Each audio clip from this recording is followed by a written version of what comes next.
मार्गस्नेतारं हितारं कर्मभूव्रतां ज्ञातारं विश्वतत्त्वानां वन्दे तद्वल्लभदये। शुद्धात्म वंदन।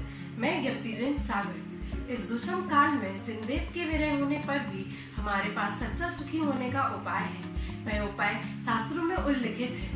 उन शास्त्रों की वैयावृत्ति करना स्वयं में ही एक अनोखा कार्य है। इसी क्रम में मैंने उमा स्वामी द्वारा विरचित तत्वासूत्र नामक ग्रंथ की वैयावृत्ति की। उमा स्वामी आचार्य उन आचार्यों में से हैं जिन्होंने कम से कम लिखकर अधिक से अधिक प्रसिद्धि पाई है। आचार्य देव इस भारत की पावन भूमि को विक्रम की प्रथम शताब्दी के अंत में एवं द्वितीय शताब्दी के पूर्वार्ध में अलंकृत कर रहे थे।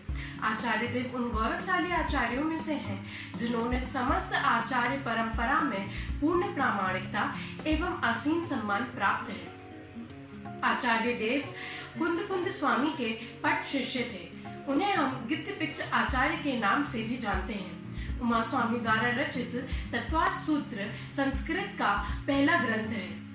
जैन परंपरा में तत्वासूत्र को वही स्थान प्राप्त है जो हिंदुओं में गीता को, ईसाइयों में बाइबल को और इस्लामों में कुरान को है।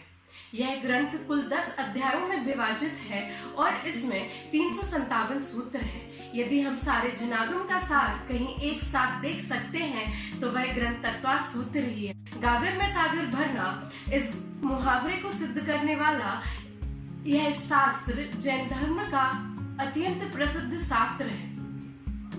आचार्य अकलंक देव, पूज्यपाद स्वामी, अनेक दिग्गज आचार्यों ने इस पर टीकाएं की। राजवार्तिक, सर्वार्थ सिद्धि इसी ग्रंथ की टीकाएं हैं।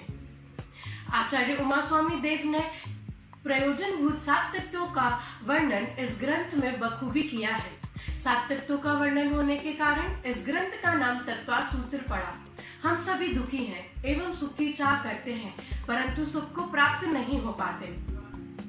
सच्चा सुख एवं पूर्ण निराकुलता तो मोक्ष ही है। तो आचार्य देव प्रथम सूत्र में लिखते हैं, सम्यक दर्शन ज्ञान चारित्राणि मोक्ष मार्ग में ही सच्चा उपाय बताते हुए कहते हैं कि सम्यक दर्शन, सम्यक ज्ञान और सम्यक चारित्र, इन तीनों की पूर्णता का नाम ही मोक्ष मार्ग है। मोक्ष मार्ग बताने के कारण इस ग्रंथ का अपर नाम मोक्ष शास्त्र पड़ा।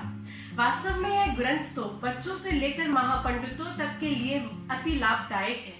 हम सभी को इस ग्रंथ का स्वाध्याय निरंतर रूप से करना चाहिए।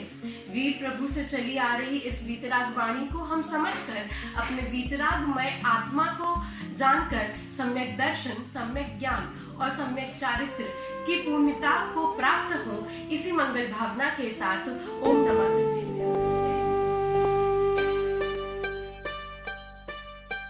जिन वर की वाणी से हमने ये जाना, सबसे सरल है निज पद का पाना। निज परिणति निज में